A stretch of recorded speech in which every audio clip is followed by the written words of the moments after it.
Етеккір кезіндегі қойылатын топ 5 сұрақ. Бірінші, етеккір кезінде жыныстық қатынасқа түсуге бола ма? Болмайды.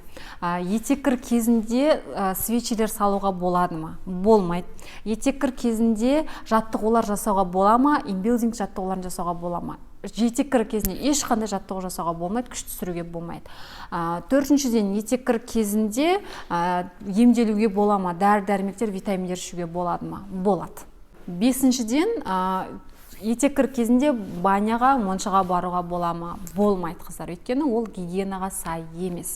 Осы жөнінде ақпаратты мен толығырақ постта салған болатын. Инстаграм желісінде постта да айтқан болатын, историяларда да бөліскен болатын. Кіріп, сол жақтан танысып шықсаңыздар болады. Сонымен қатар менің TikTok, Instagram, Telegram, YouTube телеканалдарымда сіздер белсенді болсаңыздар болады. Жазылуды ұмытпаңыздар. Сіздермен бірге Гүлназ Сәбитқызы.